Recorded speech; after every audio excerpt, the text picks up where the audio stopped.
Muito bom. João, para a gente finalizar esse primeiro bloco aqui, então, eu gostaria que você falasse sobre o crédito de carbono e sobre o passivo ambiental.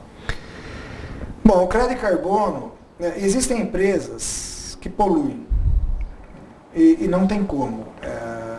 Existem empresas que não tem como não poluir, porque o produto dela não tem jeito, ela minimiza, mas não consegue parar. Então, esse seria um poluidor pagador. E existem empresas que conseguem chegar a tal ponto de sustentabilidade que elas não geram mais nada. Tudo o que acontece dentro da empresa é processado dentro da empresa e devolvido. A água é devolvida limpa, ele é tratado, o esgoto é tratado, não vai para a ETE.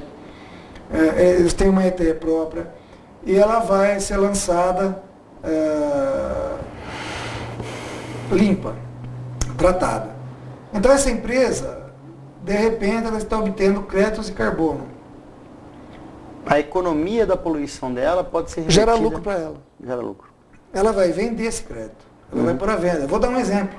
O aterro Bandeirantes, em São Paulo, que é um aterro enorme, tem 150 metros de altura, de espessura, e gerava metano em grande volume. E o metano é um gás 21 vezes mais prejudicial do que o dióxido para o efeito estufa. O CO2, né? O metano. Ele é mais do que o CO2. Isso. Exatamente. O que ocorreu? Canalizaram esse metano, montaram uma pequena usina e começaram a gerar energia elétrica com esse gás. E esse gás, essa energia começou a abastecer 700 mil pessoas. Nossa Senhora, olha só. O que na verdade parece óbvio, né? Pois é. Por que desperdiçar? Por que deixar poluir? Exatamente. Então, deixou-se de poluir. O metano acabou virando CO2, porque ele está gerando energia, que é muito menos poluente. E essa empresa começou a gerar créditos de carbono. Veio um banco europeu, comprou os créditos de carbono por 32 milhões de reais. Mas por que um banco comprou? Porque ele pode vender. Além dela vender a energia, dela lucrar com a energia, ela está lucrando com o crédito, porque ela deixou de poluir e ainda está fazendo uma fonte a mais de faturamento. E o banco comprou. Por quê? Porque o banco tem lá, eu tenho crédito para vender. Se tiver algum poluidor interessado, vai lá e compra. Ele troca. Tá certo. João, nós vamos fazer um rápido intervalo, na sequência estaremos de volta. Não sai daí não.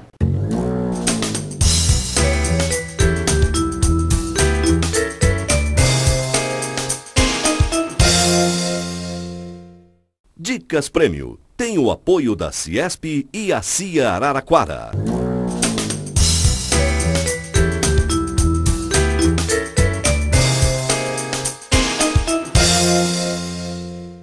Voltamos para a segunda parte de nossa entrevista, falando hoje com o meu convidado João Luiz Bernal sobre o tema meio ambiente. João, como nós estamos falando de meio ambiente hoje, é impossível não fazer a seguinte pergunta. Implantar a ISO 14001 é fundamental para uma empresa fazer a correta gestão ambiental?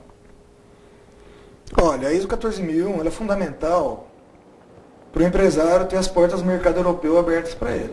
Quer dizer, além da gestão ambiental, abre-se portas no exterior. Não, a ISO 14001, ela abre, a Petrobras não compra de quem não tem ISO 14001. Certo. Então, quem vende para a Petrobras tem que ter ISO 14001. Na Europa, eles estão dando muita importância para isso. E o mercado europeu é uma fatia do mercado que ninguém quer perder. Sim. Né? Então, a ISO 14001, ela é muito importante, só que ela não tem roteiro, a ISO 14001. A ISO 14001 ela vai dizer assim, você tem que ser sustentável. O que é ser sustentável? É o que eu disse da água de chuva, tem que ser captada, você tem que utilizar, cuidar do reciclado, da reciclagem. A empresa tem refeitório, aquele óleo de cozinha tem que ter uma destinação. Hoje existem usinas de biodiesel. Nós temos exemplos de prefeituras aí no interior de São Paulo que utilizam o biodiesel, coletam o óleo de cozinha nos restaurantes e tem usina própria e fazem o biodiesel e abastecem seus caminhões. Certo. Então hoje isso daí é uma economia, isso daí é gerar lucro. E uma série de outras atitudes que a empresa deve ser tomada, ela tem que tratar o esgoto dela. Tem empresas enormes que precisam fazer isso. E tem que haver comprometimento. Se não houver comprometimento, você não consegue implantar a ISO 14000, desde o presidente até o funcionário de mais baixo escalão. É aquilo que a gente sempre fala, né? Tem que ser o efeito chuveiro. Né? Exatamente. Começa do presidente e vai abrindo. Exatamente. Nunca o efeito contrário, que é o efeito bidê. Não, né? mas isso tem uma vantagem muito grande, porque como eu já disse, a empresa determina, ela não pede. Essa é a diferença. E o funcionário, com o passar do tempo, ele vai se habituar e ele vai levar isso para a casa dele.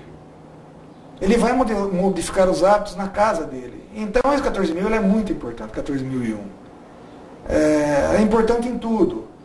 E eu acho que qualquer empresário, qualquer empresa pode adotar a ISO 14001, desde um escritório de engenharia até um conglomerado. É muito importante essa sua colocação, porque eu vejo assim, por exemplo, no nosso caso aqui, nós estamos numa produtora. Uma produtora não é poluente. Ela não polui, mas ela consome. Ela consome. Então tem que consumir com responsabilidade. Exatamente. É o que a norma ISO 14001 tenta prever para as empresas. Né? Ela cria um grupo de regras para que você, atendendo essas regras, consuma de forma responsável e recicle o máximo os seus resíduos. Então, você vai contratar um engenheiro ambiental ou um engenheiro civil especializado na área, biólogo, se for o caso, e você vai, no caso do estúdio, eles vão verificar a potência das lâmpadas, o que é consumido, começa por aí. Uhum. Então, de repente, você começa a gerar economia dentro do seu próprio estúdio. Às vezes, só de você trocar uma fiação elétrica, você já está economizando, às vezes está tendo fuga de não energia. atende. Exatamente. Né? Veículo desregulado, pneu, existe uma série de... Ninguém atenta para isso, mas isso é importante. Um carro regulado, um pneu novo, economiza. Exatamente. E ninguém atenta. A pessoa às vezes não quer gastar o alimento e o balanceamento, vai acabar gastando um pneu novo, né? Então... Exatamente. É aí que entra a gestão. O gestor vai ser formada uma equipe na empresa e essa equipe ela vai ser orientada por quem vai montar o plano de gestão. A hora que estiver montado, solicita o selo e o avaliador vem. Isso. ISO 14001. Isso daí é muito importante. Não tem mais como voltar atrás.